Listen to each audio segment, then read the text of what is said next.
ज्ञानतिमिरान्धस्य ज्ञानाञ्जनशलाकया चक्षुरुन्मिलितं येन तस्मै श्रीगुरवे नमः। श्रीचैतन्यमनोभीष्टं स्थापितं येन भूतले स्वयं रूपकदा मह्यं ददाति स्वपदान्तिकं।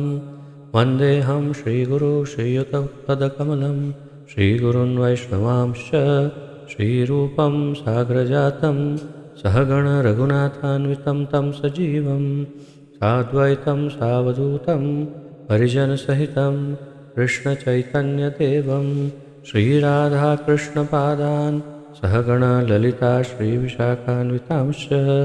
हे कृष्ण करुणा सिन्धो दीनबन्धो जगत्पते गोपेश गोपिकान्त राधाकान्त नमोऽस्तुते।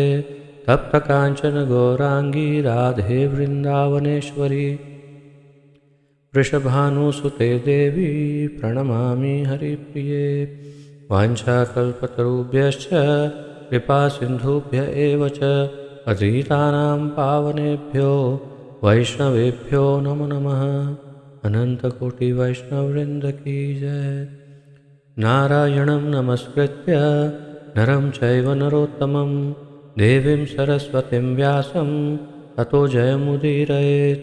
शृण्वतां स्वकथा कृष्ण पुण्यश्रवणकीर्तनः हृद्यन्तस्थो यभद्राणि विद्धुनोति सुहृत्सतां।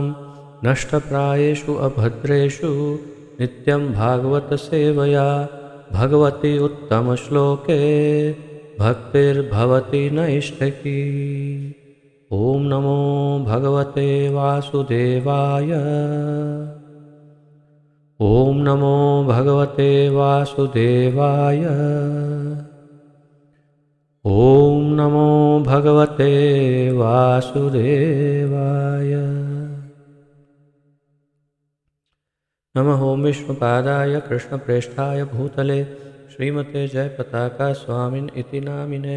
नमो आचार्यपादाय निताय कृपाप्रदायने गौरकथाधामदाय नगरग्रामतारिणे।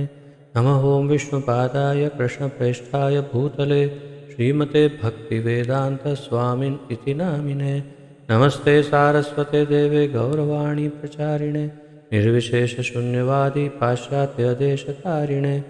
जय श्री कृष्ण चैतन्य प्रभु नित्यानंद श्री अद्वैत गदाधर श्रीवासादि गौर भक्तवृंद। हरे कृष्ण कृष्ण कृष्ण हरे हरे हरे राम राम राम हरे हरे। हरे कृष्ण कृष्ण कृष्ण हरे हरे हरे राम राम राम हरे हरे। हरे कृष्ण कृष्ण कृष्ण हरे हरे हरे राम राम राम हरे हरे।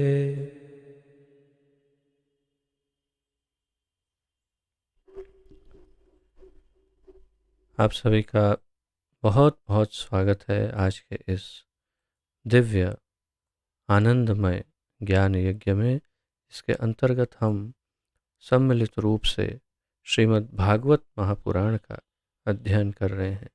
इसका आलेखन हमारे इस्कॉन के संस्थापक आचार्य श्रीमद् अभय चरणारविंद भक्तिवेदांत स्वामी श्रील प्रभुपाद जी ने किया है। श्रील प्रभुपाद की जय। प्रथम स्कंद के प्रथम अध्याय के 11वें श्लोक तक हम पहुंच गए हैं और उसका प्रारंभ करने से पूर्व आइए देखते हैं 10वें श्लोक में हमने क्या देखा।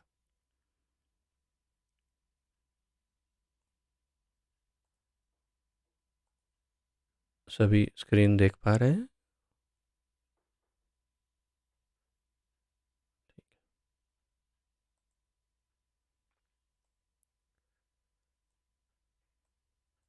जैसा कि आपको स्मरण है, अभी इस अध्याय में नैमिषारण्य में जो ऋषिगण एकत्रित हुए हैं और सूत गोस्वामी को व्यास आसन पर आरूढ़ किया है, उस समय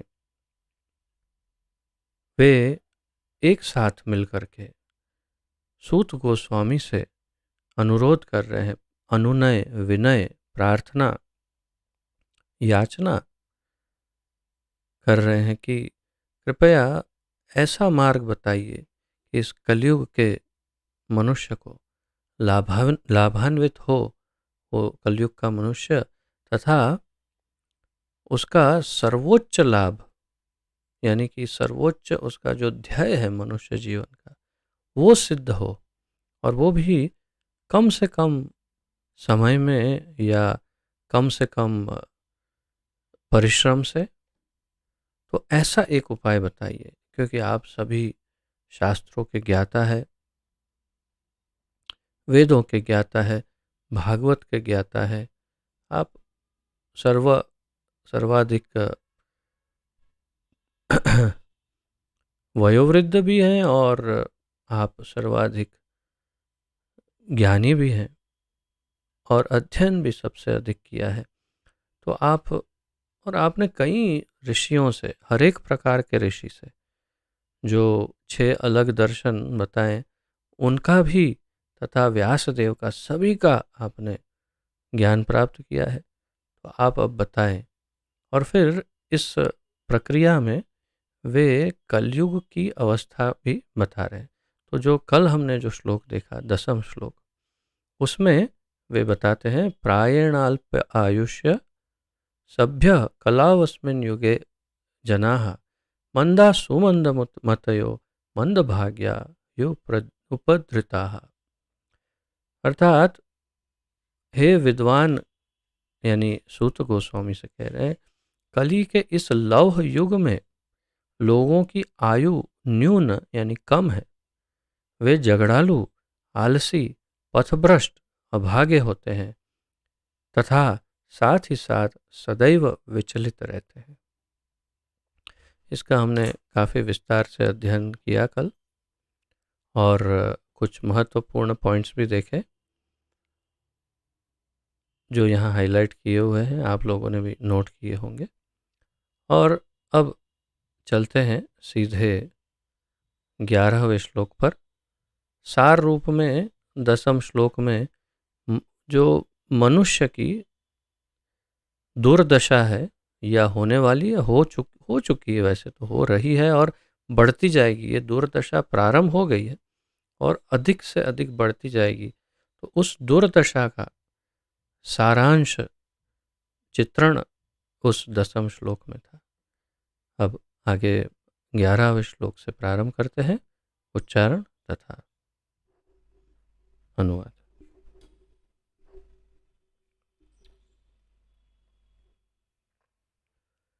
भूरिणी भूरि कर्माणि श्रोतव्यानि विभागशः अतः साधोऽत्र यत्सारं समुद्धृत्य मनीषया ब्रूहि भद्राय भूतानां येनात्मा सुप्रसीदति।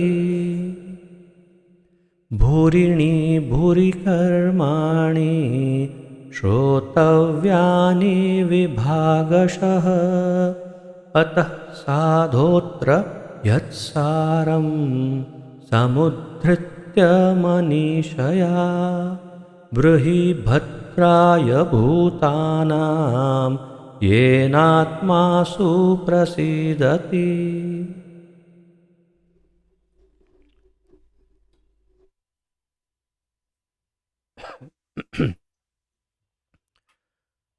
भूरिणी भूरि कर्माणि श्रोतव्यानि विभागशः अतः साधो अत्र यत्सारं समुद्धृत्य मनीषया ब्रूहि भद्राय भूतानां येनात्मा सुप्रसीदति।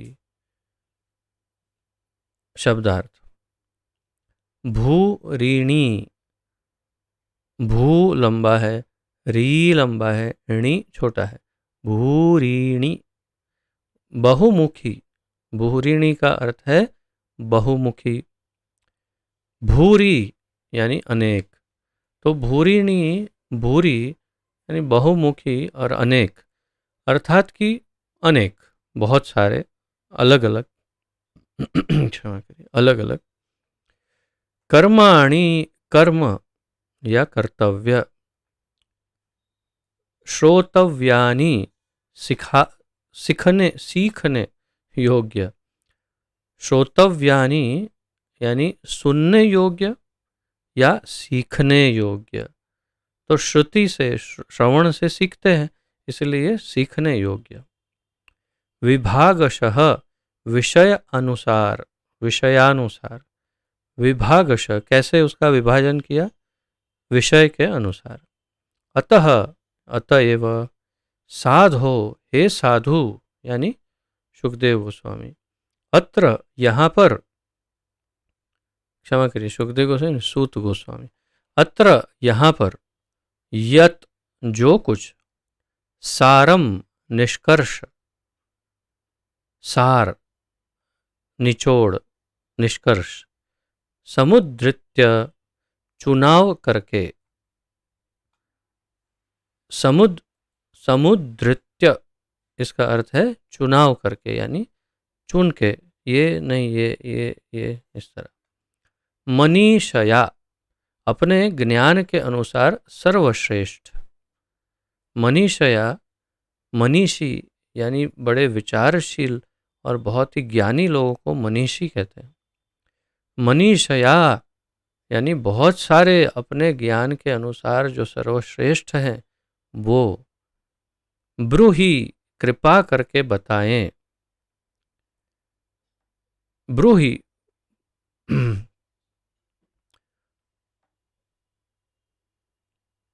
बोलना, तो यहाँ पर क्योंकि निवेदन है इसलिए कृपा करके बोलिए या बताइए। और ये भगवत गीता में हमने देखा है ब्रूहि शब्द का उपयोग भगवान करते हैं। भद्राय कल्याण के लिए, भद्र, भद्र का अर्थ है कल्याण, जैसे भद्रकाली तो कल्याण करने वाली काली, भद्र यानी कल्याण। तो भद्राय कल्याण के लिए, भूतानाम किसके कल्याण के लिए, जीवों के कल्याण के लिए, भूतानाम सभी जीवों को भूत कहते हैं। भूत यानी कि जितने भी प्रकार के जीव हैं, इसमें मनुष्य भी है और बाकी सब भी, उसे कहते हैं भूतानाम। तो जीवों के लिए, ये न जिससे आत्मा, आत्मा सुप्रसीदति, प्रसीदति यानी खुश होता है या प्रसन्न होता है। सु यानी मैंने आपको कई बार निवेदन किया, सु जब लग जाता है संस्कृत में तो उसका अर्थ है कि बहुत ज़्यादा या सबसे ज़्यादा या बहुत ज़्यादा। तो सुप्रसीदति, सुप्रसीदति यानी पूर्ण रूप से प्रसन्न हो जाती है, बहुत ही आनंद, प्रसीदति यानी प्रसन्न हो जाता है, आनंद हो जाता है, और सुप्रसीदति यानी पूर्ण रूप से, पूरी तरह से प्रसन्न हो जाती है। अनुवाद।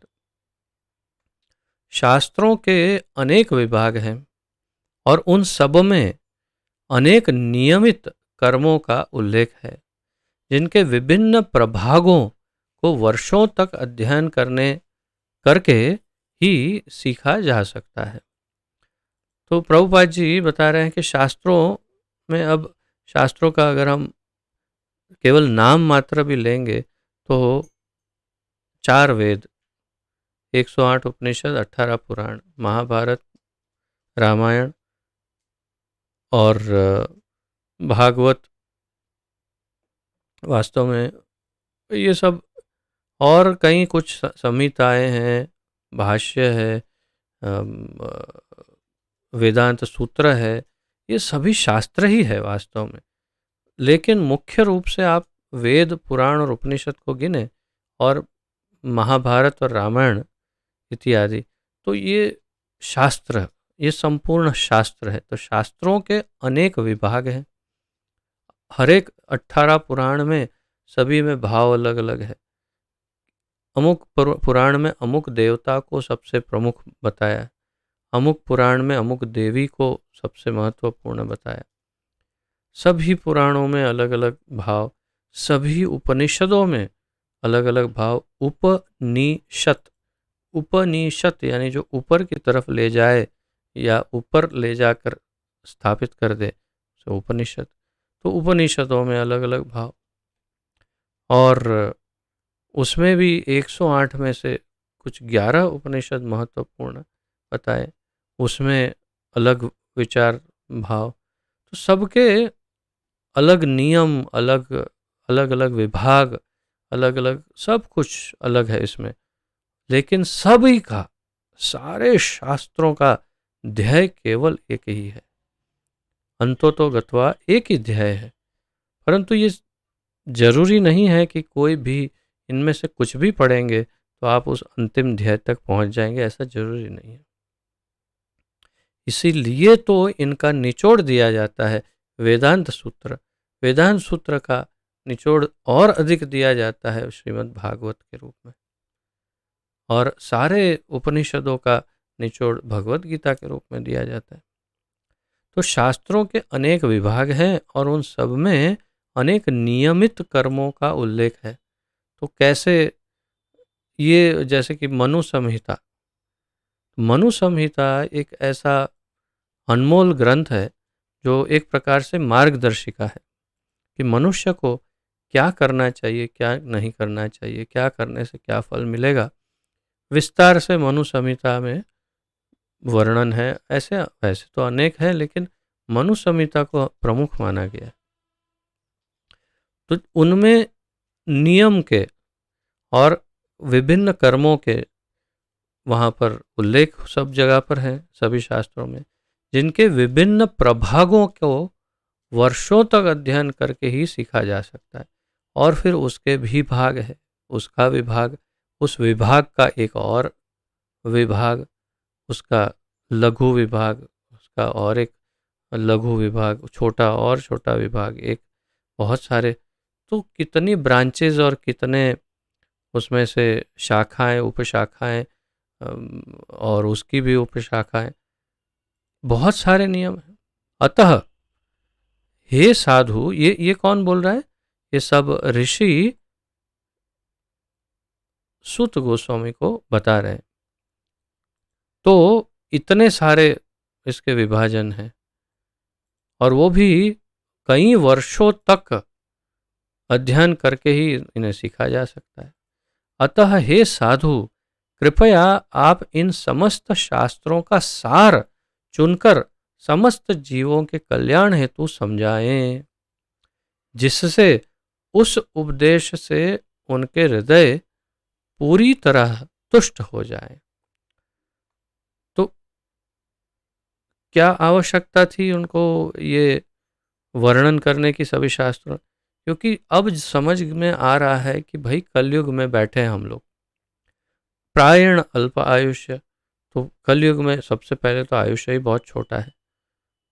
तो अब इतने जो यहाँ इतने हजार ऋषि बैठे हैं, ये 1000 वर्ष तक यज्ञ करने के लिए बैठे हैं। तो 1000 वर्ष में इनमें से एक भी ऋषि होंगे या कुछ चुने हुए ऋषि होंगे, या क्या होगा कुछ पता नहीं। और फिर आगे आने वाले कलयुग में जो प्रचार करना है, लोगों को जो शिक्षण देना है, तो वो तो सब 100-100 वर्ष जिएंगे। तो अब 100 वर्ष जीने वाले लोग कलयुग में, उन्हें हम इतने सारे शास्त्रों का ये सब नियम कैसे समझाएंगे? तो सब लोग बिल्कुल प्रैक्टिकल, एकदम उपयुक्त और व्यावहारिक विचार रख रहे थे कि हाँ, ये कैसे संभव होगा कि इतना सारा ज्ञान हम सबको कैसे दे पाएंगे कलयुग में। तो अब क्या करें? तो इसीलिए उन्होंने सोचा, देखिए जिनके पास सर्वाधिक ज्ञान हो उन्हीं को पूछते हैं कि ये सभी ज्ञान का एक निचोड़ हमें दे दे। जैसे कि निचोड़, अर्क या सार। तो ये सार क्या है? सार क्या होता है? शास्त्रों का सार चुनकर समस्त जीवों के कल्याण हेतु समझाए। यानी अगर हम भौतिक दृष्टिकोण से देखें तो अगर आप मान लीजिए कि आप कड़वा नीम जो है वो आप दवाई के लिए आपको उपयोग में लेना है, तो आप नीम के इतने सारे पत्ते ले आते हैं और फिर धो के उनको चबाना शुरू करते हैं, चबाते चबाते चबाते इतने पत्ते चबा जाते हैं और उसमें कितना समय निकलता, और फिर उसमें मूल तत्व जो है वो तो बहुत कम है। लेकिन किसी वैद्य के पास ले जाएंगे तो वो उसे पीस के उसका अ, उसको इतना बारीक पीसेंगे और उसमें से उसका अर्क, उसका जो सार है उसे निकाल करके एक छोटी गोली बनाएंगे। इतने पत्तों में से इतनी गोली बना करके दे दी, बोलो ये गोली खा लो बस खत्म, इतने पत्ते चबाने की क्या ज़रूरत है। तो वो है सार। ये भौतिक एक उदाहरण है। किंतु आध्यात्मिकता में क्या ऐसा संभव है? तो वास्तव में देखने जाएंगे तो वास्तविकता में तो सब कुछ जानना जरूरी ही होता है, क्योंकि मनुसंहिता इतनी विशाल है, उसमें कितने नियम है वो सब जानना तो जरूरी है। परंतु अगर समय ना हो तो क्या करें? जब समय नहीं, जैसे आपके हम जब यंग, बहुत ही युवा अवस्था में स्कूल में या ऐसे थे, तो एक गाइड मिलती थी, LMR, यानी लास्ट मिनट रिवीजन। अर्थात आप अब कल परीक्षा है और आज आप पढ़ने बैठेंगे तो क्या फ़ायदा होगा, पूरी किताब तो पढ़ ही नहीं सकते। इसीलिए लास्ट मिनट रिवीजन LMR को खोलिए और पढ़िए, और एक दिन में आप तैयार हो जाएंगे बिल्कुल दूसरे दिन एग्ज़ाम के लिए। तो ये लगभग उस प्रकार का ग्रंथ या तो उस प्रकार के ज्ञान की बात कर रहे हैं कि अब तो देखिए सबका आयुष्य बहुत कम है, कोई शास्त्र पढ़ नहीं पाएगा, तो सबका निचोड़ ही बता दीजिए कि सबसे महत्वपूर्ण क्या है और कलयुग में क्या सबसे उपयुक्त है। तो इसीलिए, और फिर उतना ही नहीं, देखिए सार चुनकर समस्त जीवों के कल्याण हेतु समझाएं, जिससे उस उपदेश से उनके हृदय पूरी तरह तुष्ट हो जाएं। और ये भी नहीं कि केवल बस ये कोई रूखा सूखा दवाई, कड़वी नीम की दवाई जैसा, ऐसा सार दीजिए कि जो सबके हृदय को आनंदित कर दे। उसका अर्थ है कि कथा के रूप में, किसी वार्ता के रूप में, एक स्टोरी के रूप में आप इसे वर्णित करिए, इस ज्ञान को प्रस्तुत करिए, जिससे कलयुग के जो लोग हैं उनके हृदय भी संतुष्ट हो जाए उस उपदेश से। वैसे ही होता है, श्रीमद् भागवत इतनी रसीली है कि उसमें काफ़ी आनंद आता है, बहुत आनंद आता है, अलग अलग घटनाएं भरपूर हैं। अब श्रील प्रभुपाद जी का तात्पर्य देखते हैं। आत्मा अथवा स्व को पदार्थ तथा भौतिक तत्वों से पृथक माना जाता है। आत्मा को, यानी मैं आत्मा हूँ और ये शरीर मैं नहीं हूँ, मैं ये शरीर नहीं हूँ, तो आत्मा को पदार्थ तथा भौतिक तत्वों से अलग माना जाता है। आत्मा भौतिक नहीं है, स्थूल नहीं है, पदार्थ नहीं है, वो दिव्य है। और इस स्थूल जगत में जैसे शरीर है और ये सारी चीज़ें जो कुछ भी है वो काफ़ी, सब कुछ लगभग स्थूल है, अलग अलग उसके भौतिक तत्व है, लेकिन इससे आत्मा अलग है। इसका स्वरूप स्वभावतः आध्यात्मिक है, अतः यह किसी भी परिणाम के भौतिक आयोजनों से तुष्ट नहीं होता। ये बड़ा गहरा विषय प्रभुपाद जी कह रहे हैं। अगर हम इसके अंदर गहराई में जाएंगे तो इसका रस मिलेगा। इसका स्वरूप, किसका स्वरूप? आत्मा का। आत्मा का स्वरूप स्वभावतः आध्यात्मिक है।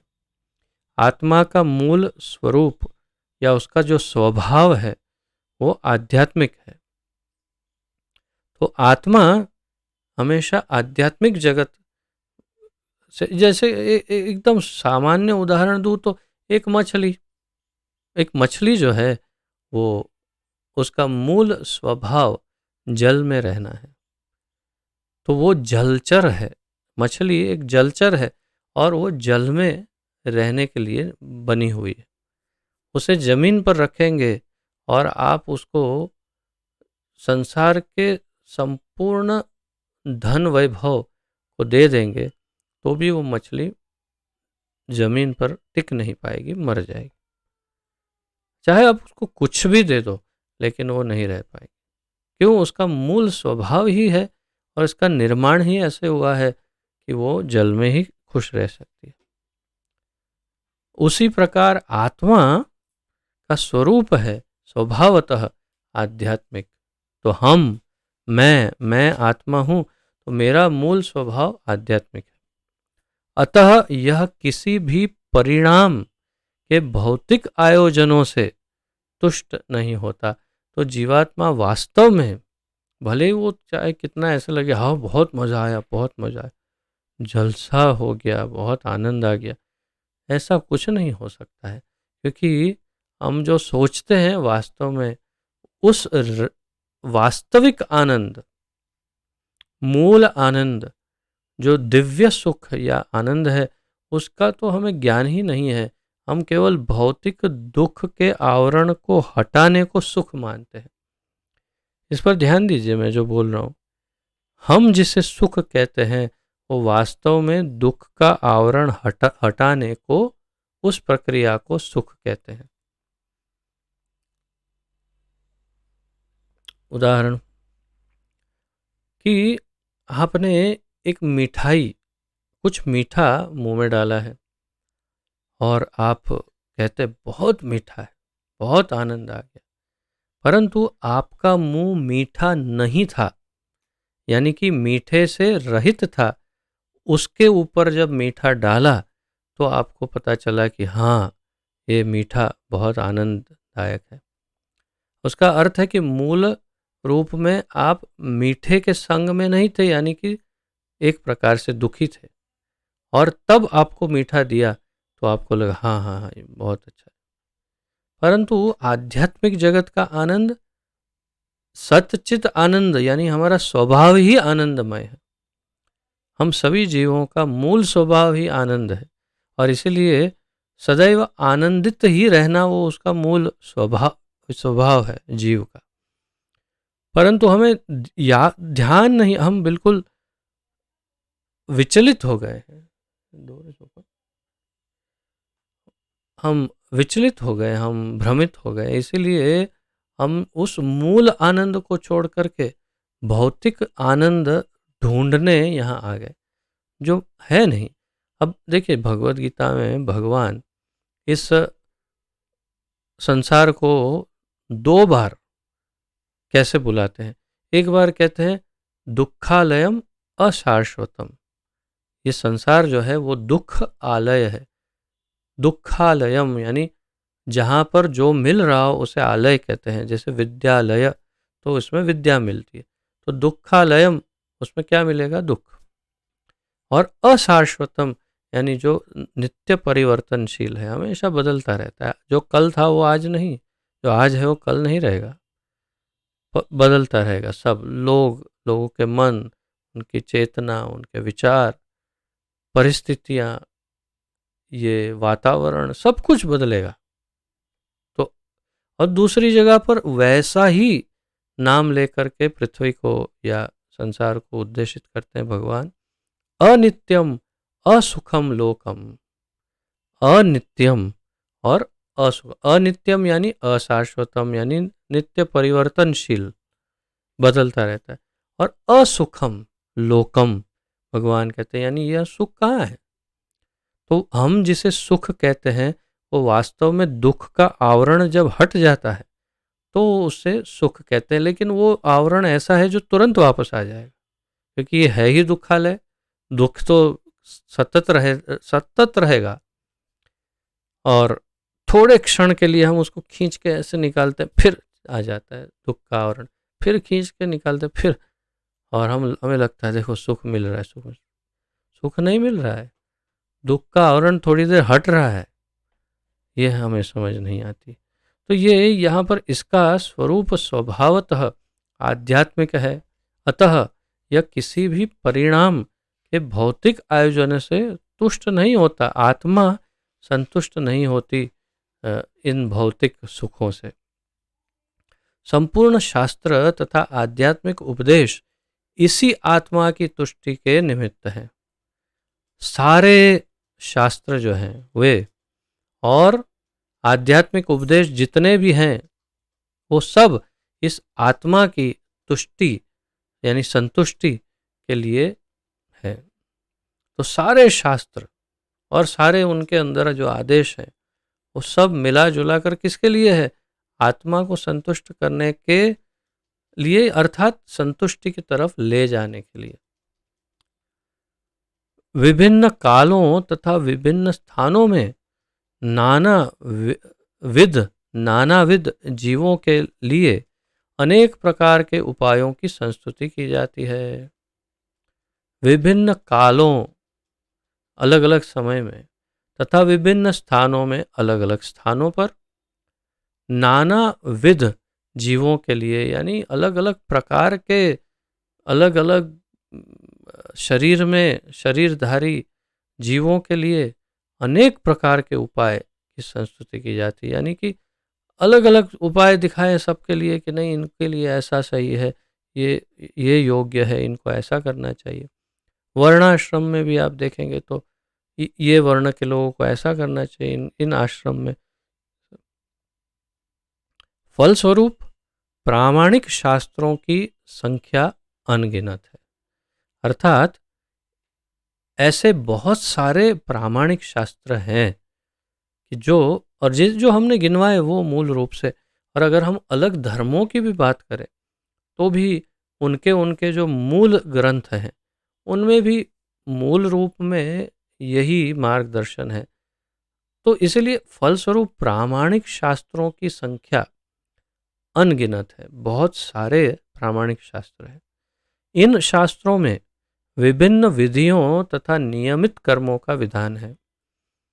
अच्छा, अलग अलग शास्त्रों में अलग अलग प्रकार से, क्योंकि अलग अलग मनुष्य, अलग अलग विचारधाराएं, अलग सभ्यता, अलग संस्कृति के कारण इन शास्त्रों में विभिन्न विधियों तथा नियमित कर्मों का विधान है कि इनको ऐसा करना चाहिए, इनको ये करना चाहिए, इसे ये करना। जैसे मनु संहिता में बहुत अच्छा सब कुछ वर्णन है कि किसे कैसे क्या करना चाहिए।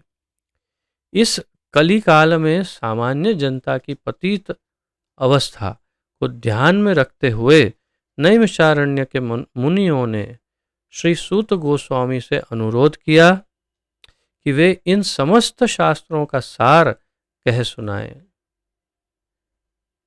तो कलयुग में सामान्य जनता की दशा अवस्था बड़ी अधिक पतित रहती है। विशेष रूप से कुछ देशों में आप देखेंगे, हमारे ही देश में करीब 50, 55, 100 वर्ष पूर्व इतनी अधिक गरीबी हो गई थी, इतनी अधिक भूखमरी, गरीबी, और धन की, रुपए की कीमत इतनी ज़्यादा गिरी हुई थी कि क्या बताएं। अब अभी भी रुपए की कीमत तो नीचे ही चलती जा रही है, परंतु फिर भी भौतिक स्तर बहुत ही उत्तम हो गया है हमारे इस देश का। तो भगवान की करुणा है। लेकिन अगर हमारे देश के इतिहास को देखे या अन्य कुछ देशों को देखे जहाँ पर इतनी दुर्दशा है, इतनी दुर्दशा है क्या बताएं।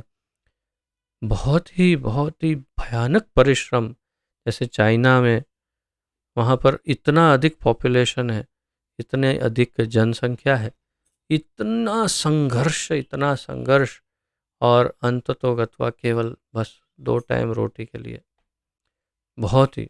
तो ऐसी दुर्दशा, तो ये यहाँ पर बता रहे, इस कली काल में प्रभुपाद जी कह रहे हैं सामान्य जनता की पतित अवस्था को ध्यान में रखते हुए नैमिषारण्य के मुनियों ने श्री सूत गोस्वामी से अनुरोध किया कि वे इन समस्त शास्त्रों का सार कह सुनाएं इन पतित जीवों के लिए। क्यों? क्योंकि इस युग में पतित आत्माओं के लिए वर्णाश्रम पद्धति में इन विविध शास्त्रों के उपदेशों को पढ़ना तथा समझ पाना संभव नहीं है। प्रभुपाद जी ने अपने संपूर्ण आलेखनों में या लेक्चर्स, उन्होंने जो ऑडियोज दिया है वो उसमें या पत्रों में, सभी जगह पर कुल मिलाकर वर्णाश्रम धर्म को काफ़ी महत्व दिया है, परंतु यहाँ पर इस बात को बहुत स्पष्ट कर रहे हैं कि वर्णाश्रम कुछ विशेष परिस्थितियों में कारगर हो सकता है। इस समय की बात है। पूर्व के समय में तो सिर्फ वर्णाश्रम धर्म से ही सब सही चलता था, लेकिन आज के कलयुग में और लोगों के मंदा सुमंद मतयो इत्यादि, तो सब जो आलसी और कम पढ़े लिखे या कम समझदार लोग जो हैं, उनके उपलक्ष्य में यदि वर्णाश्रम की बात करें तो ये समझ पाना संभव नहीं है। प्रभुपाद जी कह रहे हैं शास्त्रों के उपदेशों को, तो फिर कैसे करें? अब देखिए ना, अब कहाँ कौन सा वर्णाश्रम, वी आर ऑल इक्वल, सब एक समान है, हम सब एक समान है। उतना ही नहीं, स्त्री पुरुष भी एक समान है। बहुत ही अच्छा। कल को ये भी कहेंगे हम और बंदर भी एक समान है, सब एक समान है, सारे गधे कुत्ते बिल्ली और हम सब एक समान है। क्यों? समानता, समानता। तो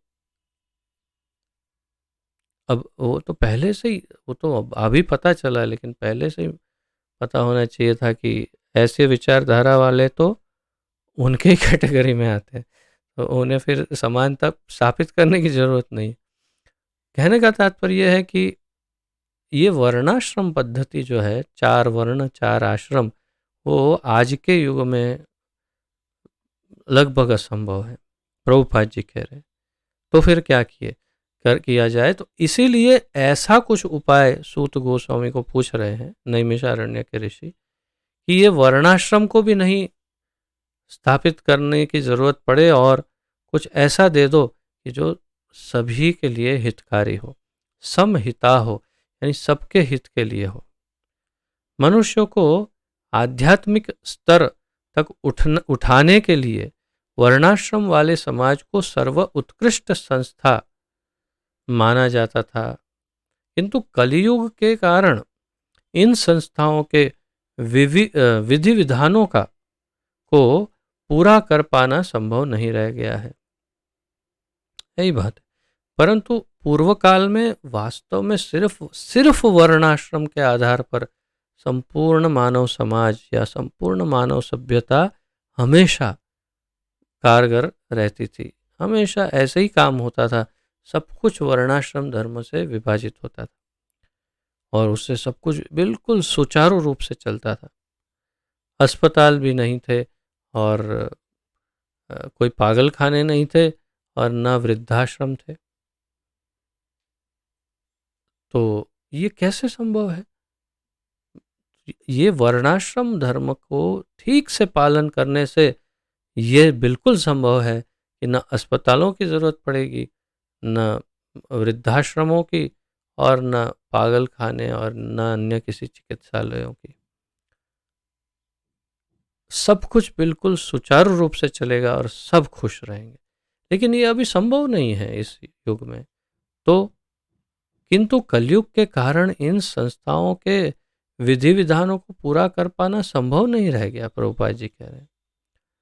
न ही जन साधारण के लिए वर्णाश्रम संस्था द्वारा प्रतिपादित विधि के अनुसार अपने अपने परिवारों से संबंध विच्छेद कर पाना संभव है, और न ही जन साधारण के लिए वर्णाश्रम संस्था द्वारा प्रतिपादित विधि के अनुसार, यानी जो जन साधारण है आजकल, सामान्य लोग, वास्तव में हम सब भी उसी में आते हैं। ऐसा नहीं कि हम बहुत बड़े हैं, ऊपर है। निश्चय ही महाप्रभु कहते हैं कृष्ण भजे से ही बड़ो चतुर। तो जो कृष्ण भज रहा है वो सबसे बुद्धिमान है, लेकिन फिर भी हम सब जन साधारण हैं। तो जन साधारण में वर्णाश्रम संस्था द्वारा दी हुई जो विधि है उसके अनुसार अपने अपने परिवारों से संबंध विच्छेद कर पाना संभव, अपने अपने परिवारों से संबंध विच्छेद कर पाना संभव है। न ही यानी नहीं है, न ही जन साधारण के लिए वर्णाश्रम संस्था द्वारा विधि दिए परिवारों से संबंध विच्छेद। तो ये किस उपलक्ष्य में कह रहे हैं प्रभुपाद जी? ये कह रहे हैं वानप्रस्थ आश्रम के उपलक्ष्य में प्रभुपाद जी। वानप्रस्थ में क्या होता है कि 50 वर्ष हो गए, बस time is up, okay bye. जैसे हैं वैसे सब कुछ अपने घर परिवार धन या जो कुछ अपना है वो सब घर पर छोड़ करके, धन को भी छोड़ करके, अपने ज्येष्ठ बेटे को सब कुछ सौंप करके और अपनी पत्नी को भी उस ज्येष्ठ बेटे या अन्य बेटों के देखभाल में उन्हें रख करके फिर वन में चले जाना होता है 50वें वर्ष में। मुझे 50 हो गए और मैं वन में ही हूँ, वृंदावन धाम की जय, मैं वृंदावन में हूँ। तो मैंने प्री प्लानिंग कर लिया, पहले ही पहुँच गया था वानप्रस्थ। तो खैर, कहने का तात्पर्य है कि प्रभुपाद जी कह रहे हैं अपने परिवारों संबंधों से संबंध विच्छेद करना, संबंध तोड़ देना इतनी आसानी से, और वन में जाकर अकेले रहना। ये नहीं कि वहाँ पर कोई स्पेशल फैसिलिटी है, वहाँ पर कोई स्पेशल पैकेज है, आप उसमें इतना फी भर दो, आपको बाकी जीवन आराम से वहाँ जलसा से रहना मिलेगा। ऐसे नहीं, अकेले वन में जाना है, तपस्वी वेश धारण करना है, 25 वर्ष तक तप करना है, फिर संन्यास धारण करना है और 25 वर्ष सन्यासी रहना, यानी 50 वर्ष तो वन में बिताने हैं। ये हमारी संस्कृति थी और सभी इसका पालन करते थे, और इसीलिए वृद्धाश्रम की कहाँ आवश्यकता थी। वृद्ध होते ही कोई नहीं था, 50 वर्ष हुए और चले गए वन में। कहने का तात्पर्य है अब के संसार में क्या ये संभव है? किसी भी बूढ़े व्यक्ति को पूछो, किसी भी बूढ़े व्यक्ति को कि जाओगे अकेले वन में, तो आप तुरंत उनका उत्तर देखेंगे। इतना अधिक मोह अपने परिवार से, अपने धन से, अपनी गृहस्थी से, अपनी जो भी संपत्ति है उससे, पत्नी से, बच्चों से, इतना लगाव, इतना मोह कि उस मोह को भंग ही नहीं कर, आध्यात्मिक उन्नति क्या होगी फिर?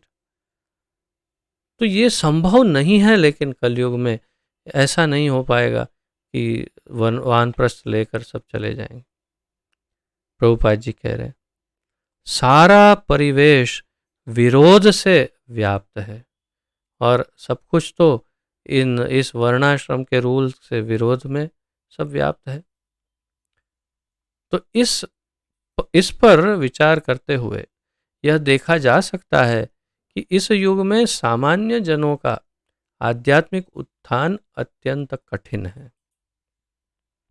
तो इसका एक ही सार निकल रहा है कि भाई कलयुग में, इस घोर कलयुग में सामान्य जनों का उद्धार तो ये सब कुछ भी संभव नहीं। न जंगल जाएंगे, न परिवार को छोड़ेंगे, चाहे उनको कैसी भी सूखी रोटी दिया जाए, उनको चाहे कितनी गालियां दी जाए, चाहे उनको बुरी तरह से उनसे बर्ताव किया क्यों ना जाए, लेकिन वे उन्हीं टुकड़ों पर जो रूखा सूखा मिलेगा उस पर पड़े रहेंगे, लेकिन अपनी घर गृहस्थी नहीं छोड़ के जाएंगे।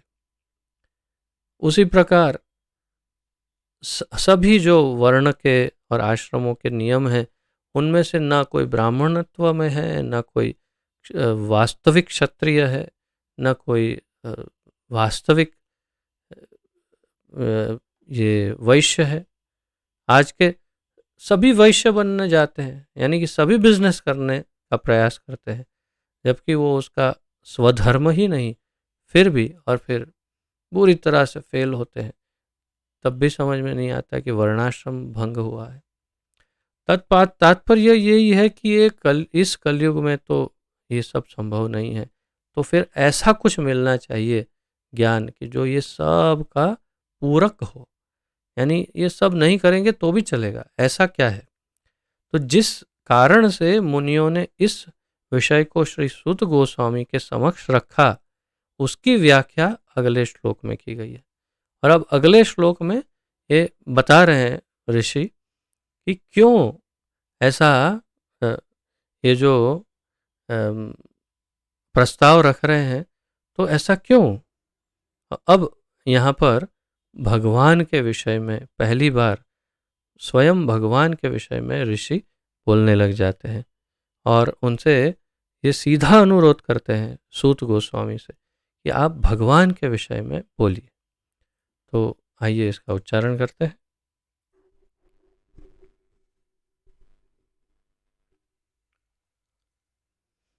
सूत जानासि भद्रं ते भगवान् सात्वतां पतिः देवक्यां वसुदेवस्य जातो यस्य चिकीर्षया। सूत जानासि भद्रं ते भगवान् सात्वतां पतिः देवक्यां वसुदेवस्य जातो यस्य चिकीर्षया। सूत जानासि भद्रं ते भगवान् सात्वतां पतिः देवक्यां वसुदेवस्य देवकी वसुदेव देवक्यां वसुदेवस्य जातो, यानी उनका बेटा, यस्य चिकीर्षया, और वो कौन है, भगवान सात्वताम पति, यानी पहली बार कृष्ण का उल्लेख यहाँ पर सारे नैमिषारण्य के ऋषि कर रहे हैं। शब्दार्थ, सूत, हे सूत गोस्वामी, जानासी, आप जानते हो, भद्रम ते, आपका कल्याण हो, भद्रम ते, भद्र यानी कल्याण, हमने पिछले एक श्लोक में देखा, एक श्लोक में भद्रम ते यानी आपका कल्याण हो। सब मिलकर के उन्हें ये बधाई दे रहे हैं या एक प्रकार से आशीर्वाद दे रहे हैं या मंगल कामना कर रहे हैं उनके लिए कि आपका कल्याण हो। क्यों, आप जानते हैं ये सत्य को, इसीलिए आपका कल्याण हो। और वो सत्य हमें बताइए क्या, भगवान यानी भगवान, सात्वताम, शुद्ध भक्तों का। इस शब्द को अच्छे से बहुत ही सुंदर ढंग से प्रभुपाद जी आगे तात्पर्य में समझाएंगे। सात्वताम यानी शुद्ध भक्तों का, तो सत्व और सत्व गुण से युक्त और सात्वताम, परंतु इसका मूल अर्थ यह है, सतोगुण नहीं, मूल अर्थ है भक्त। तो जो भगवान के भक्त हैं, पति ही यानी रक्षक, उनके रक्षक कौन, भगवान, देवक्याम, देवकी के गर्भ में, वसुदेवस्य, वसुदेव से यानी वसुदेव के द्वारा, जातः उत्पन्न या उनका पुत्र, या तो जो उत्पन्न, बिल्कुल जातस्य ही ध्रुवो मृत्यु, यानी जो जन्मा है उसकी मृत्यु है, तो जात जो जन्म, उत्पत्ति, उत्पन्न होना, यस्य जिसके उद्देश्य से, चिकीर्षया संपन्न करने हेतु, तो यस्य जिसके उद्देश्य से, चिकीर्षया यानी संपन्न करने हेतु, अर्थात करने के लिए, वो कार्य करने के लिए। अब शब्द अनुवाद देखते हैं, उससे स्पष्ट हो जाएगा। हे सूत गोस्वामी, आपका कल्याण हो। आप जानते हैं कि पूर्ण पुरुषोत्तम भगवान देवकी के गर्भ से वसुदेव के पुत्र के रूप में किस प्रयोजन से प्रकट हुए। आप जानते हैं कि पहले तो ये कहा कि पूर्ण पुरुषोत्तम भगवान, भगवान सात्वताम पति, भगवान कहा उन्हें, यानी कि वे मूल भगवान हैं। कौन? देवकी के गर्भ से जो उत्पन्न हुए और जो वसुदेव के पुत्र हैं। तो देवकी और वसुदेव के जो पुत्र हैं, जात उनके पुत्र हैं, वे किस प्रयोजन से, यानी भगवान किस प्रयोजन से प्रकट हुए, वो आप। अच्छा, यहाँ अनुवाद में प्रभुपाद जी ने सात्वताम शब्द का जो अनुवाद है वो इसमें समाहित नहीं किया है अनुवाद में, परंतु आगे तात्पर्य में उसे विस्तार से समझाएंगे, क्योंकि किसी कारण से उन्होंने इसमें नहीं उसे बताया, अन्यथा वो स्पष्ट हो जाता और भी कि भगवान सात्वताम पति, जो शुद्ध भक्तों के रक्षक है, वे क्यों इस प्रकार देवकी और वसुदेव के गर्भ से प्रकट हुए, किस प्रयोजन से प्रकट हुए, वो आप जानते हैं और इसलिए आप सबको बताइए। तात्पर्य, भगवान, ये शब्द भगवान का अर्थ है सर्वशक्तिमान ईश्वर, जो समस्त ऐश्वर्यों, शक्ति, यश, सौंदर्य, ज्ञान तथा तपस्या के नियंता हैं। तो इसकी चर्चा हम पूर्व में कई बार कर चुके हैं, लेकिन फिर भी क्योंकि ये विषय यहाँ पर चर्चित हो रहा है, तो श्री विष्णु पुराण में, विष्णु पुराण के छठे स्कंद के 5वें अध्याय के 47वें श्लोक में 6.5.47 विष्णु पुराण में बताया है, ऐश्वर्यस्य समग्रस्य वीर्यस्य यशः श्रियः ज्ञान वैराग्य योश्चैव षण्णाम भग इतिंगणा। इसका अर्थ है जिसमें संपूर्ण ऐश्वर्य हो, ऐश्वर्यस्य समग्रस्य, वीर्यस्य जो संपूर्ण शक्तिशाली हो, यशः जिसमें सबसे अधिक यश यानी उसकी कीर्ति सबसे ज्यादा हो, श्रियः सौंदर्य जो सबसे अधिक सुंदर हो, ज्ञान वैराग्य ज्ञान जिसमें सबसे अधिक ज्ञान हो, या वैराग्य, वैराग्य भी सबसे अधिक हो जिसमें, या यहाँ पर तपस्या कहा है, तपस्या के नियंता हैं। तो जो जो सबसे अधिक वैराग्यवान हो, जब वैराग्य का अर्थ ही है, जब वैराग्य आता है तो सब कुछ छोड़ देते हैं अपने आप, जब छोड़ते हैं तो तपस्या होती है। तो उस दृष्टिकोण से तपस्या के नियंता हैं।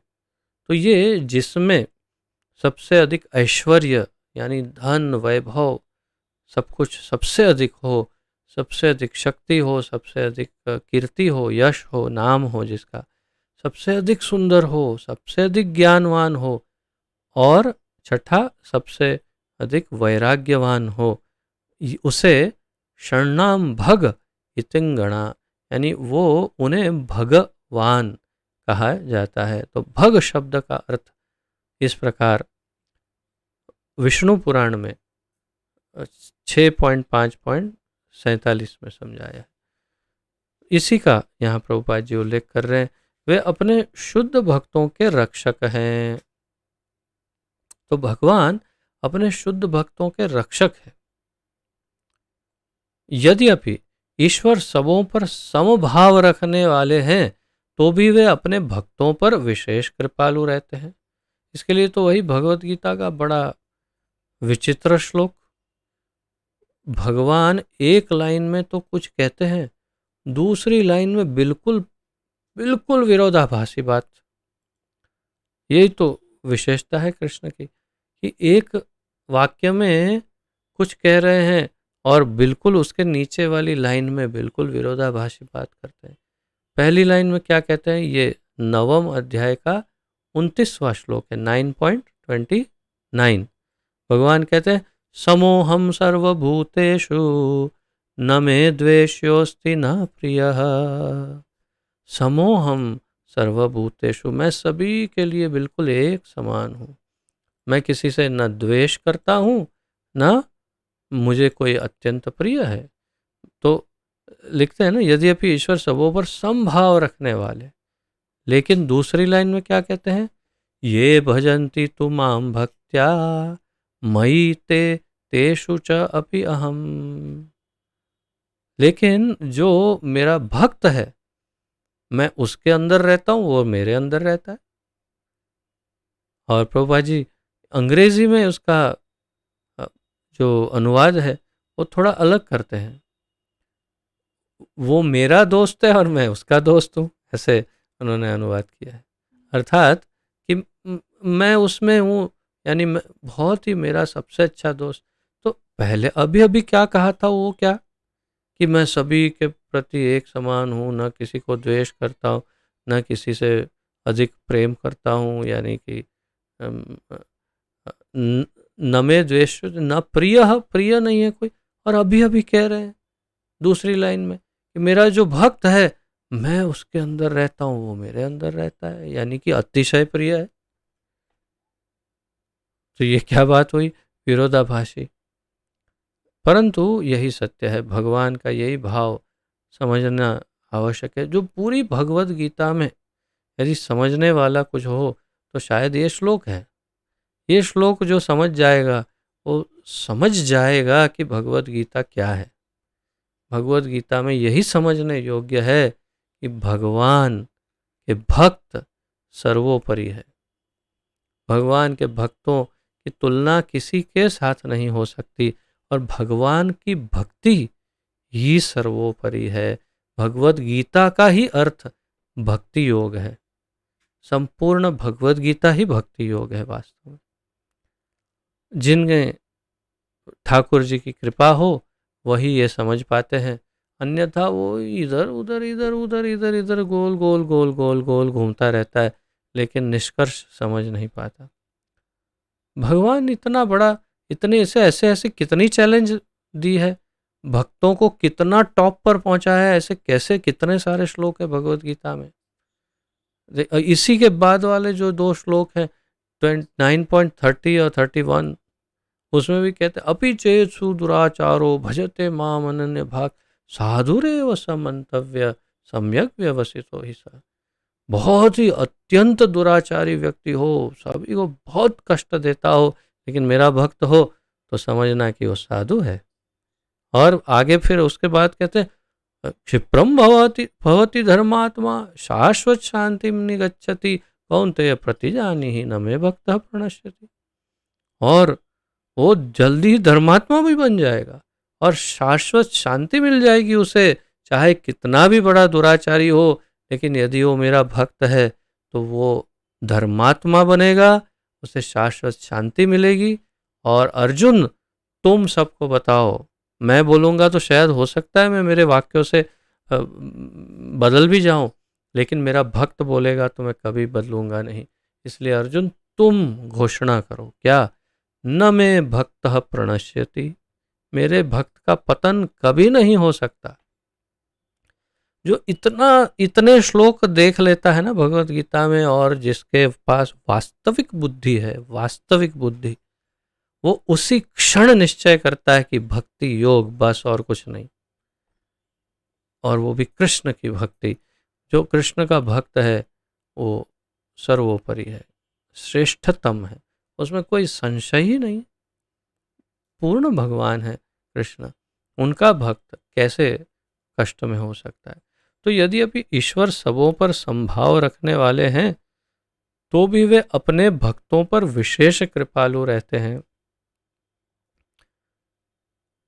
वैसे कोई ये भी कह सकता है कि पक्षपात, पार्शालिटी, हाँ सत्य कहा, भगवान पक्षपात अवश्य करते हैं। जैसे एक माँ अपने बच्चे के साथ करती है, वैसे ही अपने प्रिय भक्तों के साथ हमेशा पक्षपात करते। पूरा महाभारत ही तो पक्षपात है, और क्या है। पूरे महाभारत में देखो क्या क्या गोल इधर उधर से घोटाले कर कर के कुछ भी करके बस किसी तरह से उनको 5 पांडवों को इतने सब में सर्वोपरि करके जीवित, सारे जीवित सबको और जिता भी दिया और सारे कौरव फिनिश। और सामने कौन? भीष्म पितामह, द्रोणाचार्य, कृपाचार्य और अश्वत्थामा, कर्ण, ऐसे ऐसे बड़े महारथी सब। और यहाँ पर बस ये 5 पांडव और निहत्थे कृष्ण। तो ये है पक्षपात, भगवान अवश्य करते हैं। ये समझना ही भागवत का मूल उद्देश्य है। अगर भागवत में भी ये समझ में आ जाए कि कृष्ण की भक्ति करनी है तो बस पहले ही सब समझ में आ गया। सत का अर्थ है परम सत्य। प्रभुपाद जी सात्वताम पति जो शब्द है उसे समझा रहे हैं। जो लोग परम सत्य के सेवक या दास हैं वे सात्वत कहलाते हैं। तो सात्वताम शब्द कहाँ से आया? सत से। सत यानी परम सत्य।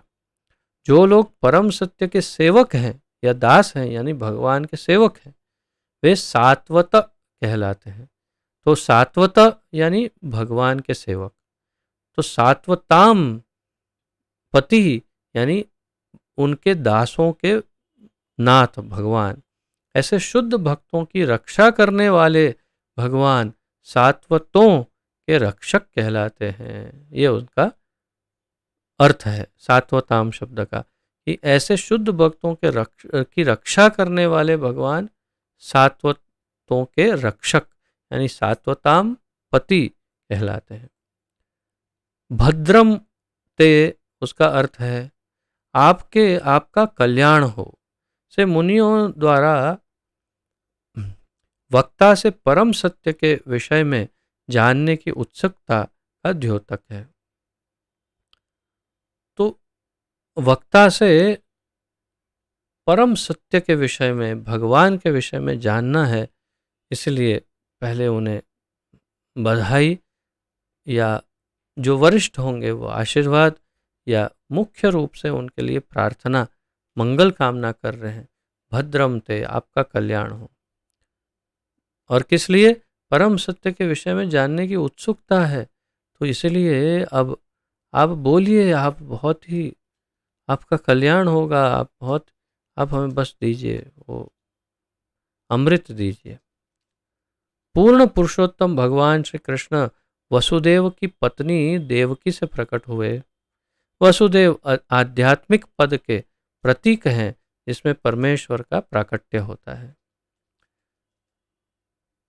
वसुदेव और वासुदेव इस शब्द को हमेशा ध्यान में रखिएगा। कुछ शब्दों को बहुत ही उच्चारण में भगवान तो भाव देखेंगे, लेकिन आप प्रचारक हो, यदि आप दूसरों को भक्त बनाने की चेष्टा कर रहे हैं तो उच्चारणों में कुछ शोधन होना, व्याकरण में, भाषा में कुछ शोधन हो तो बहुत उत्तम रहता है।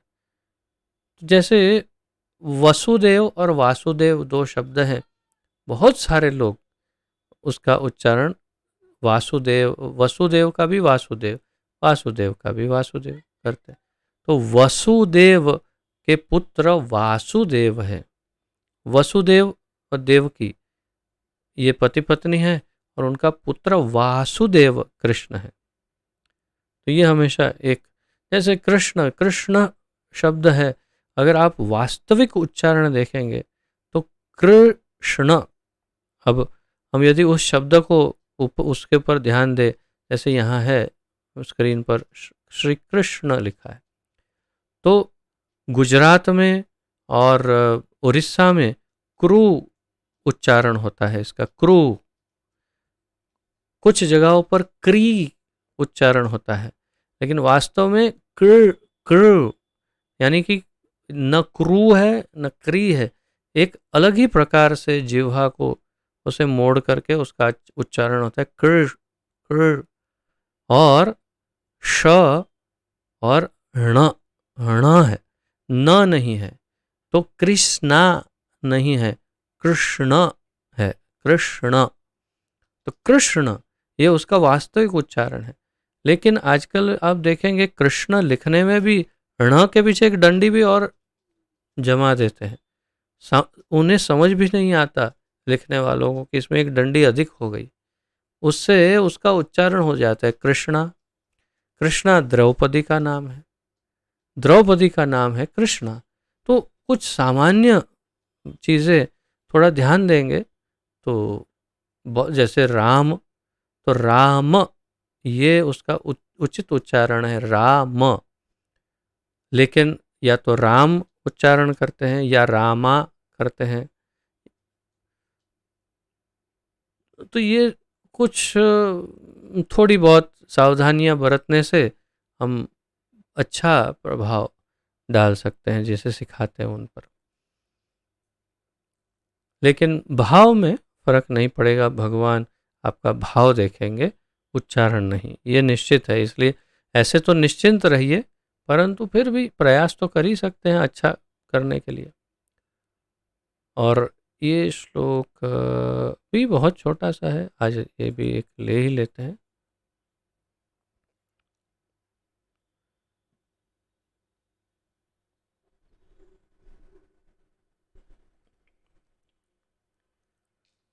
तन्नः शुश्रूषमाणानाम् अर्हस्याङ्गानुवर्णितुं यस्यावतारो भूतानां क्षेमाय च भवाय च।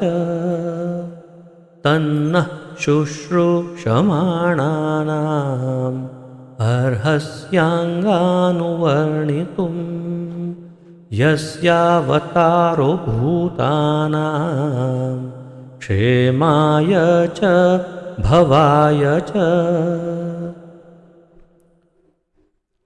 तन्नः शुश्रूषमाणानाम् अर्हस्याङ्गानुवर्णितुं यस्यावतारो भूतानां क्षेमाय च भवाय च।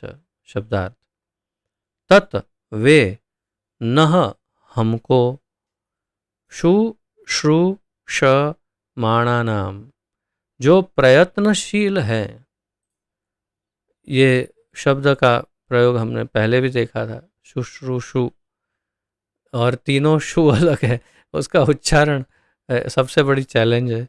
शु श्रु श श कैसे आजकल तो संभव ही नहीं लोगों के लिए, सु श्रु श्रु ऐसा कुछ करके बोल देते लोग।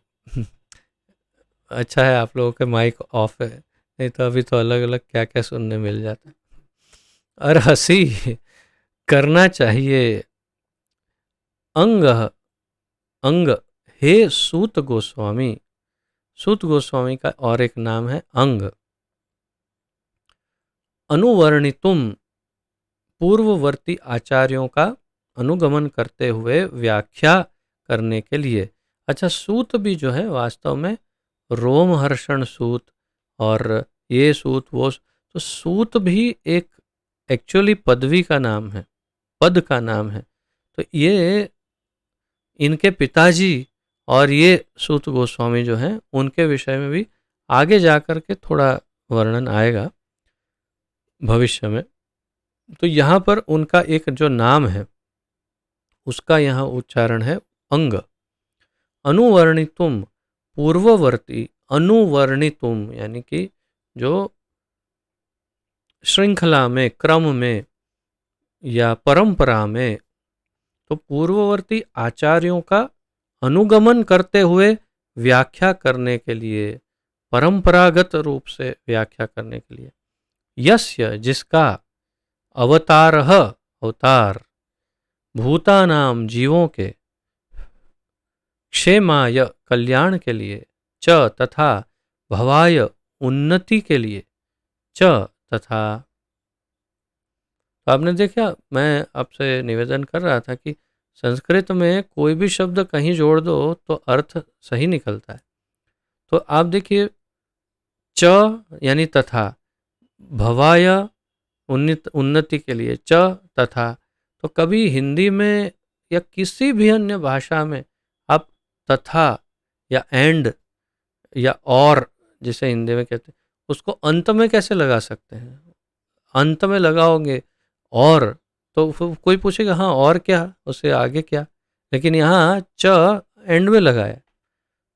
केवल संस्कृत के विषय में थोड़ा आपको अवगत।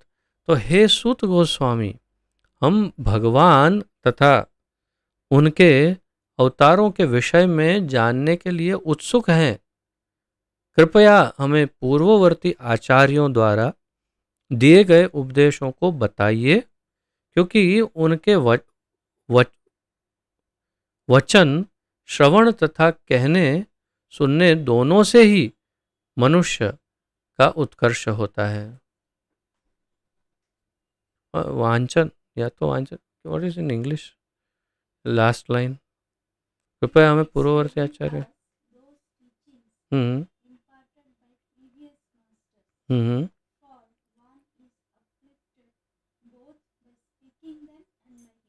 हाँ, तो उसके वांचन और श्रवण ऐसा होगा। तो वाचन, वाचन ओके, नहीं वाचन नॉट वचन।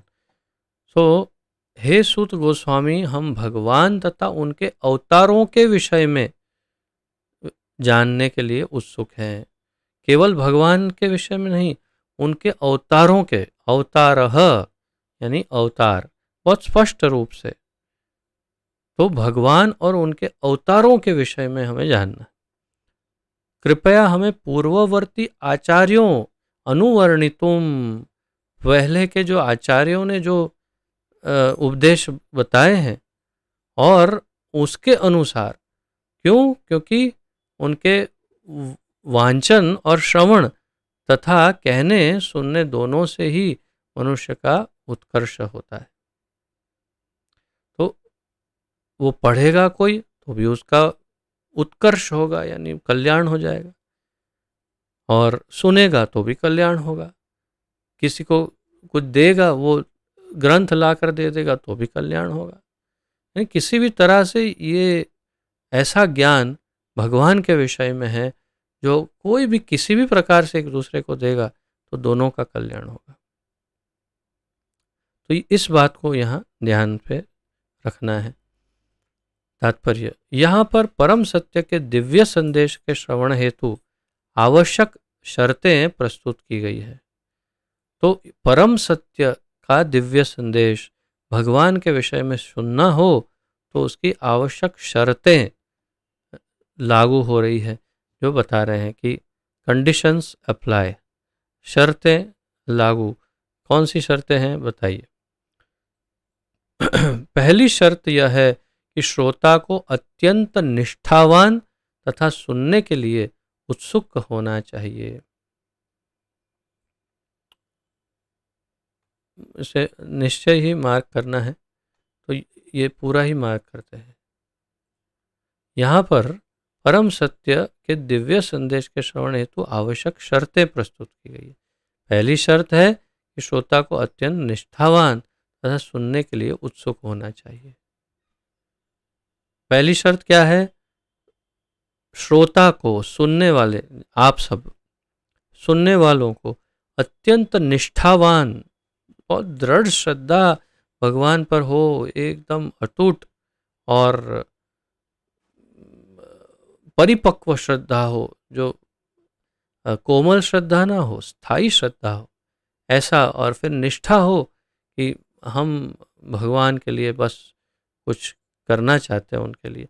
तो यानी श्रद्धा से ऊपर के का जो स्टेज है निष्ठा, तो निष्ठावान होना चाहिए तथा सुनने के लिए उत्सुक होना चाहिए, एंथुजियास्टिक, उत्सुक, बहुत ही उसके अंदर वो उमंग, खुशी होनी चाहिए कि हाँ हाँ मुझे सुनना है भगवान के विषय। ये दो गुण प्रथम। दूसरी शर्त यह है कि वक्ता मान्य आचार्यों की शिष्य परंपरा से हो। तो दूसरी शर्त क्या है? मान्य गुरु शिष्य परंपरा से शिष्य आचार्य को होना चाहिए, यानी जो वक्ता है वो अधिकृत गुरु शिष्य परंपरा में से होना चाहिए। जो लोग भौतिकता में क्षमा करिए, इतना ही है ये तो। और हम जो लोग भौतिकता में लिप्त, आप इन दोनों पॉइंट्स को लिख लीजिएगा और या उसके शॉर्ट शॉर्ट नोट बना लीजिएगा ताकि भूल नहीं जाए। पहला पहले दो ही शर्त हैं ये श्रवण के लिए। पहली शर्त क्या है? उसे उत्सुक होना चाहिए सुनने के लिए और निष्ठावान। और दूसरी है कि कोई योग्य गुरु शिष्य परंपरा का कोई आचार्य हो या वक्ता हो, वही बोल सकते हैं। जो लोग भौतिकता में लिप्त रहते हैं वे परमेश्वर के दिव्य संदेश को नहीं समझ पाते। प्रामाणिक गुरु के निर्देशन में मनुष्य धीरे धीरे शुद्ध हो जाता है। तो यदि कोई प्रोफेशनल कथाकार बोलते हैं तो उससे कोई असर नहीं होती है। अब देखिए 10-10 हज़ार, 15 हज़ार, 5 हज़ार, कितने भी लोग कथा मंडप में बैठे हैं, सुने चले जाएं, और उनमें से कितने लोग ऐसे हैं जो संपूर्ण रूप से अपने आप को शरणागति स्वीकार करके भगवान की शुद्ध भक्त बन जाते हैं। नहीं होता। क्यों? क्योंकि उस वक्ता में इतना सामर्थ्य नहीं, शुद्धि ही नहीं है। तो जो शुद्ध भक्त है वो यदि बोलता है तो बहुत बड़ा परिवर्तन आ सकता है, जैसे प्रभुपाद जी ने किया। तो जो लोग भौतिकता में लिप्त रहते हैं वे परमेश्वर के दिव्य संदेश को नहीं समझ पाते। प्रामाणिक गुरु के निर्देशन में मनुष्य धीरे धीरे शुद्ध हो जाता है। अतः उसे शिष्य परंपरा में होना चाहिए और विनीत भाव से श्रवण करने की कला सीखनी चाहिए। तो उसे शिष्य परंपरा, गुरु शिष्य परंपरा में होना चाहिए और विनम्रता से, विनीत भाव से श्रवण करने की कला सीखनी चाहिए। तो आप सब तो पारंगत हैं उस कला में, बहुत ही विनम्रता से श्रवण करते हैं, कभी न मुझे डिस्टर्ब करते हैं और प्रश्न भी अच्छे अच्छे पूछते हैं अंत में, और विनम्रता से सुनते हैं।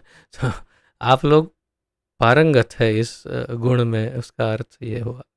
तो अतः उसे शिष्य परंपरा में होना भी चाहिए और विनीत भाव से श्रवण करने की कला सीखनी चाहिए।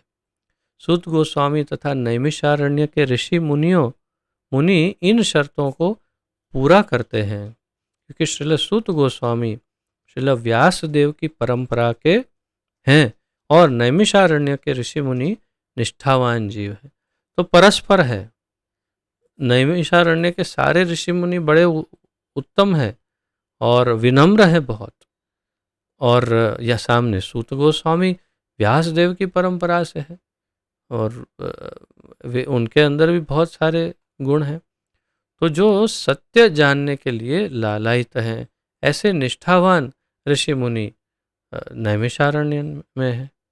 अतः भगवान श्री कृष्ण के अलौकिक कार्यकलाप, उनका अवतार, उनका जन्म, आविर्भाव या तिरोधान, उनके स्वरूप, उनके नाम इत्यादि उन लोगों के जानने योग्य हैं जो समस्त शर्तों को पूरा करते हैं। तो कौन भगवान के विषय में जान सकता है?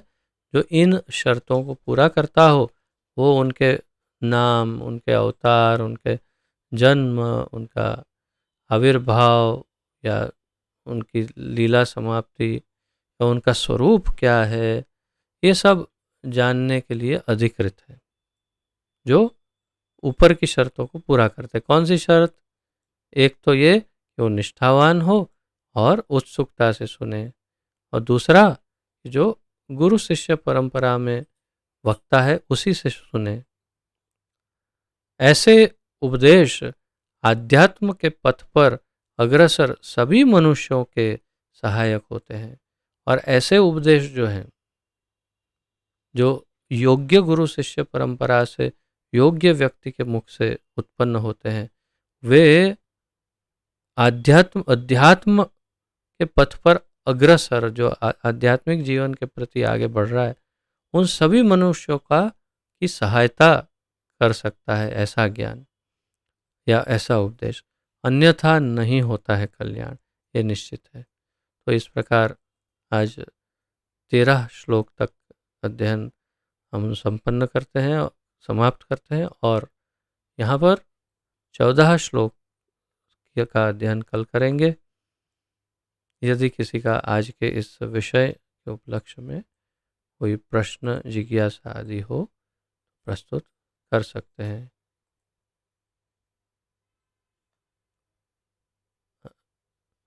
सोनीला माता जी।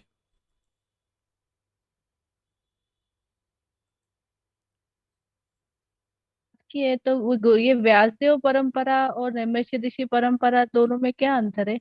मैं आपका पूरा प्रश्न नहीं सुन पाया। जी प्रभु जी, ये व्यासदेव परंपरा क्या है? जैसे सुखदेव जी व्यासदेव परंपरा से अभी एक दो लाइन जो बीच में जी थी, जी जी। वो और क्या है प्रभु जी? और उसके पहले एक नैमिष ऋषि, वो जो परंपरा है वो। नहीं नहीं, परंपरा तो ऐसा है कि आप यदि जी हमारे इसी भागवत के जो पहले के लेक्चर्स हैं, पहले से अगर जी आप सुनेंगे तो उसमें परंपरा के जी विषय में मैंने समझा ही दिया है कि जी जी जी 4 प्रमुख परंपराएं बताई गई है शास्त्रों में। जो जी भगवान कृष्ण के 4 प्रमुख शिष्य हुए, जी ब्रह्मा जी, शिव जी, 4 कुमार और लक्ष्मी जी। ये जी 4 कृष्ण के या भगवान के शिष्य हैं। इन चारों ने एक एक परंपरा प्रारंभ की, गुरु जी शिष्य परंपरा। और इन चारों जी ने अपने शिष्य को, फिर उन्होंने अपने शिष्य को, उन्होंने अपने शिष्य को वो ज्ञान जो भगवान से प्राप्त हुआ वो दिया। जी उसमें जो जैसे इस्कॉन है या गौड़ीय मठ है, तो हम जी ब्रह्म मध्व गौड़ीय वैष्णव परंपरा से, तो ब्रह्मा जी के की परंपरा से हम हैं। तो ब्रह्मा जी को ज्ञान भगवान ने दिया, जी और भगवान का वो ज्ञान ब्रह्मा जी ने नारद मुनि को दिया। नारद मुनि ने वो ज्ञान व्यास देव को दिया, और व्यास देव जी ने वो ज्ञान फिर ग्रंथों में लिखा भी, और फिर जी अपने शिष्यों को भी दिया, जिसमें जी प्रमुख रूप से मध्वाचार्य, और फिर धीरे धीरे परंपरा में आगे बढ़ते बढ़ते माधवेंद्र पुरी, ईश्वर पुरी, चैतन्य महाप्रभु, और फिर 32वें गुरु श्रील प्रभुपाद जी जी इस परंपरा में है। जी तो ये एकदम शुद्ध गुरु शिष्य परंपरा है। बिल्कुल एक एक आचार्य का नाम एकदम स्पष्ट आता है उसमें, और वो ऐसी शुद्ध परंपरा में जो ज्ञान आता है उसी की यहाँ पर चर्चा करते हैं। तो जब भी परंपरा की बात करते हैं, गुरु शिष्य परंपरा की, तो हमेशा ये 4 परंपराओं को याद रखना चाहिए। अच्छा, जी चारों में आचार्य अलग अलग हैं। एक में जी निम्बार्क स्वामी, एक में रामानुजाचार्य, एक में विष्णु स्वामी, हमारे में जी मध्वाचार्य, ये मुख्य आचार्य हैं। तो उन चारों के मूल अलग अलग, जैसे शिव जी, 4 कुमार इत्यादि मैंने जो बताया। तो ये सब, लेकिन इन सभी में मूल तत्व एक ही है कि भगवान और हम दोनों एक नहीं हैं। जी हम प्रभु भगवान के नित्य दास हैं या जी सेवक हैं, और जी जीव में और भगवान में अंतर है। ये मूल सिद्धांत है इन चारों परंपरा में। जी प्रभु जी ठीक है, तो ये है शुद्ध परंपरा का परिचय। जी प्रभु। स्पष्ट है माता धन्यवाद, जी? प्रणाम प्रभु जी। जी धन्यवाद। माता जी, धन्यवाद। धन्यवाद। तो अब और किसी का कोई प्रश्न या जिज्ञासा हो तो प्रस्तुत कर सकते हैं, अन्यथा विराम लेते हैं।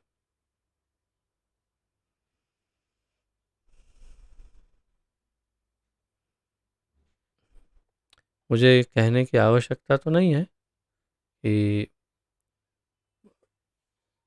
मेरे श्रोतागण जो हैं उसमें वो र तो सब में है, सोता तो कोई नहीं होंगे, सभी श्रोता ही होंगे। इसलिए मुझे वो तो चिंता है ही नहीं है, क्योंकि मैं इतनी ऐसी संगीतमय वाणी तो शायद नहीं उत्पन्न करता हूँ कि सब सो जाए। और दूसरा ये भी है कि मैं पहले से ही कई बार निवेदन तो कर ही चुका हूँ कि जब क्लास की बिल्कुल शुरुआत हो तब, और जब क्लास का अंत हो तब, 2 समय अपने मुखारविंद के दर्शन सभी को करवाने चाहिए, ताकि सभी को पता चले कि कौन कौन यहाँ इतने उत्तम भक्त जो प्रस्तुत हैं, तो आप सभी के दर्शन करके सभी को लाभ मिलता है, एक दूसरे के दर्शन करके। तो दूसरों को लाभ देना चाहिए, दूसरों का लाभ लेना भी चाहिए। तो ये निवेदन मेरा हमेशा के लिए, ऐसा नहीं कि एक ही दिन के लिए था, शायद सोचा हो सबने कि उस दिन के लिए था। तो जो संभव हो तो सबको अपना दर्शन भी करवाना चाहिए। और मैं ये इसलिए पूछ रहा था श्रोता और सोता का, कि भाई पहले से ही मैं बताता आ रहा हूँ कि जो प्रश्न है वो वही पूछते हैं जो वास्तव में जो ध्यान देते हैं। दो प्रकार से इसमें होता है ना, ज्ञान का जो प्रादुर्भाव होता है।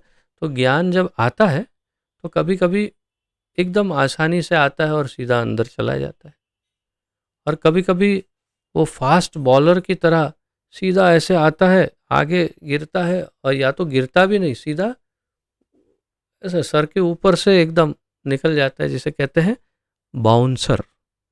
तो ये अगर ज्ञान बाउंसर जाता है तब तो प्रश्न हो ही नहीं सकता। और अगर और अगर ज्ञान अंदर उतर जाता है तब तो प्रश्न होना चाहिए। तो इतना उत्तम वक्ता तो मैं, मुझे लगता नहीं हूँ कि समझाने की ज़रूरत ही नहीं पड़ती हो और प्रश्न ही नहीं होते हो। तो प्रश्न कभी कभी पूछेंगे तो मुझे बड़ा आनंद होगा। तो लेकिन वास्तविक प्रश्न हो, ऐसा नहीं कि सिर्फ मेरा मन रखने के लिए पूछ रहे। कभी कभी अगर जिज्ञासा है हृदय में तो पूछ लेनी चाहिए। ठीक है, आप सबका बहुत बहुत धन्यवाद। पतित पावन जगत गुरु श्रील प्रभुपाद की जय। पतित पावन गुरुदेव की जय। ग्रंथराज श्रीमद् भागवत महापुराण की जय। निताय गौर प्रेमानंदे हरि हरि बोल। वांछा कल्पतरुभ्यश्च कृपा सिंधुभ्य एव च पतितानां पावनेभ्यो वैष्णवेभ्यो नमो नमः। आप सभी के चरणों में दंडवत प्रणाम। आपका बहुत बहुत धन्यवाद। हरे कृष्ण।